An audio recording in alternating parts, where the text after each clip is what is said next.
అన్నా నేను ఒక షాకింగ్ న్యూస్ విన్నానన్న. అంటే మీకు కొంచెం ఓవర్ అనిపించినా, మీరు నన్ను కొట్టినా తిట్టినా సరే నాకు లైట్గా ఓవర్ అనిపించిందన్న.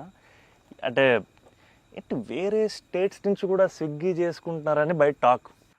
అందరూ నా ఫుడ్ గురించి రాజమౌళి గారు నువ్వు అందరూ. యా, నేను అప్పుడప్పుడు వేరే స్టేట్ నుంచి కూడా స్విగ్గీ తెప్పిస్తాను. యా, సో బాంబేలో షూటింగ్ ఆదిపురుష్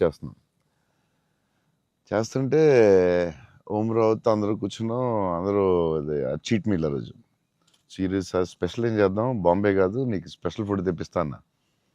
ఏం చెప్పిస్తానంటే చెన్నై ఫుడ్ తెప్పిస్తా అన్న.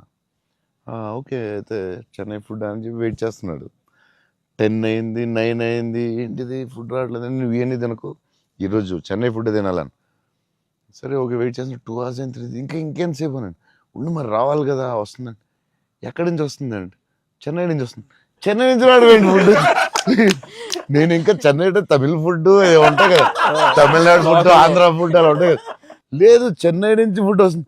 చెన్నై నుంచి ఇలా వస్తున్నాడు. ఒకడు వస్తున్నాడు గ్యారేజ్ పెట్టుకుని బ్యాగ్ నుంచి వేసుకుని చెన్నై ఫ్లైట్ ఎక్కువ వస్తున్నాడు.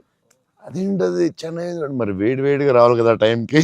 సో వేడి క్యారేజ్లో పెట్టుకుని వచ్చి ఆడొచ్చి పెట్టి నువ్వు మామూలుడు కాదే, నేను లైఫ్లో ఇలాంటి ఎక్కడ చూడలేదు.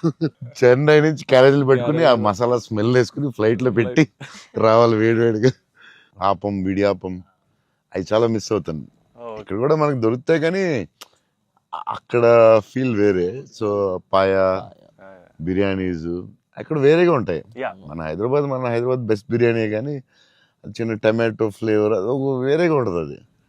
సో అప్పుడు మిస్ అయినప్పుడు చెన్నై తెప్పిస్తూ ఉంటాను. షాక్ అవుతూ ఉంటారు అందరూ. ఈసారి చీట్ మీల్ అప్పుడప్పుడు ఈసారి ఎక్కడ అంటే ఏదో స్టేట్ నుంచి వస్తూ ఉంటుంది.